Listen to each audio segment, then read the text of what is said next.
실제적으로 나가는 금액이 이 정도밖에 안 된다. 월 한 10에서 이거 같은 경우에 17만원 정도 나가니, 그러니까 최소 한 20-30만원 정도는 절약할 수 있다. 이게 가장 좋은 방법이지.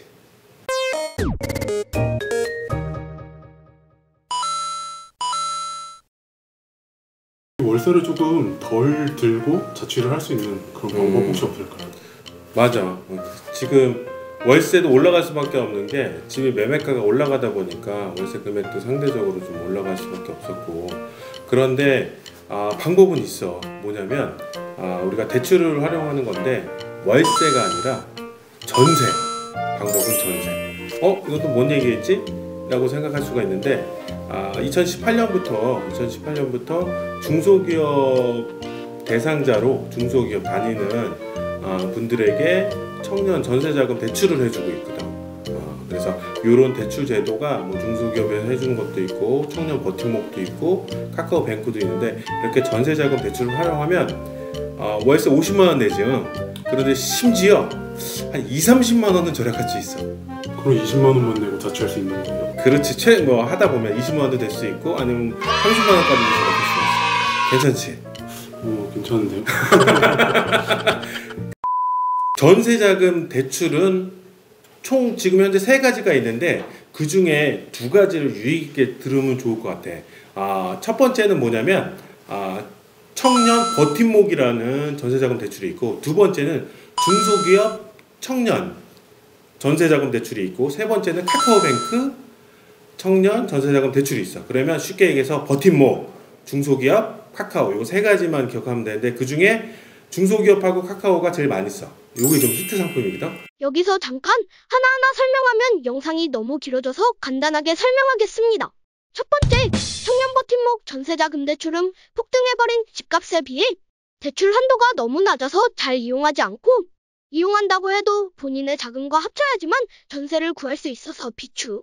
두 번째, 중소기업 청년 전세자금 대출은 가장 많이 이용하는 대출 중에 하나로 연 1.2%라는 낮은 금리와 최대 1억 원이라는 높은 한도가 있지만 이용하려면 중소, 중견기업에 재직해야 합니다. 남성의 경우 군필자는 군대에 있던 기간만큼 대상 나이를 연장해줍니다. 예를 들어 22세에 1년 6개월간 군복무를 했다고 하면 만 34세 이하가 아닌 만 36세 이하까지 대출 이용이 가능합니다. 세 번째, 카카오뱅크 전세자금 대출은 최대 2억 2천만 원이라는 높은 한도에 만 19세 이하 무주택 청년이나 소득이 없는 분들도 이용할 수 있는 넓은 접근성으로 인기가 많은 대출 상품 중에 하나지만 금리가 2.45%로 비교적 높습니다. 셋 중 뭘 선택하든 지금 내는 월세보다는 저렴하게 자취생활이 가능하니 잘 알아보고 본인에게 맞는 걸 선택해서 아낀 월세로 치킨 사 먹고 그럼 안녕. 끝! 그런데 집을 구해본 적이 없잖아. 일반적으로 20, 30대가. 그쵸? 그런데 뭐 한 번 구해본 분도 있고 아니 처음 분도 있을 거라 말이지. 그런데 처음 집을 구할 때 보면 누구나 두려워.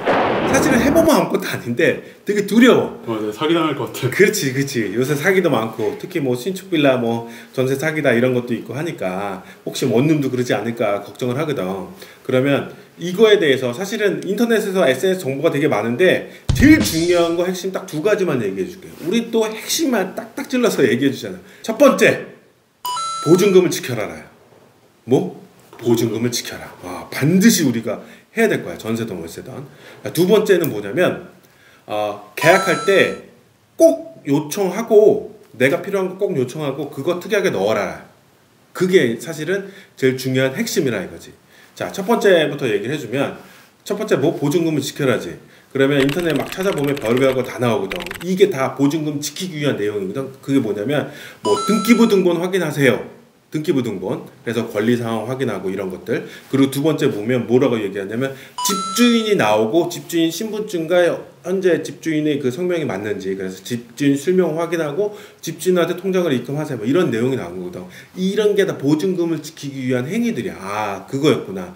그거를 인식을 하면 돼. 그래서 그런 것들을 우리가 반드시 확인해야 될 부분인데, 일단은 월세는 그래도 안전해. 왜냐하면 서울에서 최우선 변제권이라는 게 있는데 보증금을 지켜주는 거야. 경매가 들어가도. 그게 5천만 원 선이니까 우리가 월세 같은 경우에 보증금이 보통 500에서 2천 정도밖에 안 되잖아. 그러니까 최우선 변제권 안에 있어. 심지어 지방에도 한 2천만 원까지도 가능해. 그러니까 그 정도 선까지는 그냥 무난하게 보증금이 지켜져. 근데 월세는 안전한데 전세는 조심해야 돼. 전세는 전세 사기라는 거는 핵심이 뭐냐면 매매가와 전세가가 있는데 이게 같은 경우가 나중에 문제가 생길 수 있어서 전세 보증금을 못 받을 수가 있어요. 그거를 우리가 쉽게 얘기해서 전세 사기라고 하는 거야. 그러니까 매매가와 전세가가 같던지 오히려 심지어 전세가가 높은 경우, 이런 경우에 실제 집주인이 잘못되거나 하면 이 집이 경매가 당할 수 있는 경우가 하나가 있고, 또 하나는 보증보험을 가입을 하더라도 작년에 한번 그게 문제가 생겼거든. 허그에서 이거를 보증보험에 대해서 전세권 보증보험을 우리가 전세 보증을 해줬는데도 불구하고 전세 지급을 보류한 경우가 생겼었어. 그래서 그런 부분을 조심해야 돼. 요거는 내가 특집으로 만들어 줄게. 요건 특집으로. 이거 얘기하면 1시간도 얘기할 수 있어. 오케이? 특집으로 한번 우리 만들어 보자. 자, 그리고 두 번째 뭐라고 했지? 계약할 때 반드시 특약이 제일 중요한 거야. 특약으로 여러분들이, 그러니까 너가 원하는 거를 다 많이 넣어야 돼. 궁금한 거 있지, 모르는 거. 예를 들어 내가 전세든 월세든 새로 구했어. 그러는데 여기에 실제 뭐 도배장판을 더 추가가 될 것인지, 아니면 나중에 이 집에 살았을 때 뭐가 하자가 생겼을 때 이거에 대한 책임 소재가 주인이 해줄 것인지, 뭐 이런 부분들, 내가 미처 생각하지 못한 부분들을 반드시 특약으로 넣어줘야 돼. 그래서 이거 뭐 도배장판 새로 깔아줍니다, 뭐 해줍니다. 그래서 내가 얻을 수 있는 거 그대로 확답 받지 마. 이거는 사실은 나중에 문제가 생길 요지가 있으니까 그거를 내가 얻을 거를 반드시 그 특약으로 반드시 써놔야 돼. 이게 실제적으로 제일 유리한 조건이고, 그렇게 해놓은 게 좋아. 그거 많이들 안 하더라고. 그냥 그거 해줄게 하고 안 적어. 그 특약으로 넣는 게 그냥 계약할 때 이거 여기에다 적어주세요 하면 되는 거예요. 그렇지. 내가 얘기한 거 지금 약속한 거 요거 특약으로 넣어주십시오라고 하면 그 중개사분이 적어줘. 그래서 특약으로 최대한 많이 적는 게 내가 유리하게 할 수 있는 방법이야. 오케이? 피해야 되는 집을 얘기해 줄게. 그거는 내가 생각하는 거 핵심은, 여태까지 집을 또 오래 살아보고 매매도 해보니까 핵심 뭐냐면 건강을 해치는 집은 피해야 돼. 건강을 해치는 집. 자, 건강을 해치는 집이 뭐가 있을까? 잘 생각해봐. 해가 안 들어오는? 그렇지. 해가 안 들어와. 그런 집은 피해야 되고. 저는 밤에 들어가서 상관없는데요. 아니야. 해가 안 들어오는 집은 일반적으로 뭐가 많아? 습기가 많아. 자, 습기가 많게 되면 어떻게 돼? 집에 결로가 생기기 시작해. 그러면 집에 심지어 곰팡이까지 들어. 요게 같은 맥락이야. 그래서 해가 안 들어온다든지, 아니면 집에 딱 들어갔는데 느낌이라는 게 있거든. 집을 진짜 내가 정말 많이 봤어. 지금 이거는 수만 건을 보고 집에 들어가서 하면 느낌이라는 게 있어. 느낌이 약간 좀 촉촉하다? 뭐 이런 느낌이 든다고 하면 이거는 100% 결로라든지 습기가 생겨서 곰팡이가 생길 소지가 되게 많아. 실제적으로. 그래서 그런 집들은 피워야 돼. 진짜 좀 피워야 돼. 건강이 안 좋아져. 그리고 중개사들이 그냥 그날 보면 그날 당일로 계약하려고 하거든. 근데 미처 생각하지 못한 부분이 생기는 게 딱 이거야. 뭐냐면 보통은 오피스텔 같은 경우에 상업지구 막 번화가가 많고, 그리고 뭐 빌라라든지 뭐 다가구나 이런 거는 주택가가 있는데 하필이면 밑에 1층에 음식점이 있네. 그리고 주위에 보니까 상업지구라서 막 떠드네. 미처 낮에 보니까 괜찮아. 저녁 딱 갔는데 막상 살아보니까 막 시끄러운 거야. 그리고 또 하나는 음식 냄새가 막 올라와. 또 저녁 때 보면 그 밑에 애들이 막 담배를 펴. 내가 그랬지. 건강을 해치는 집 피하라고. 요것들을 다 피해주는 게 일단은 그냥 피하는 집이야. 그래서 요럴 때는 아침에도 보고, 그러니까 낮에도 보고 저녁 때도 보고. 저녁에 본 사람은 낮에도 한번 꼭 봐라. 그리고 내가 직접 걸어가 봐라. 그게 되게 중요한 거고. 그래서 건강을 해치는 집 피하고, 그리고 전세하시는 분은 근린생활시설은 피해라.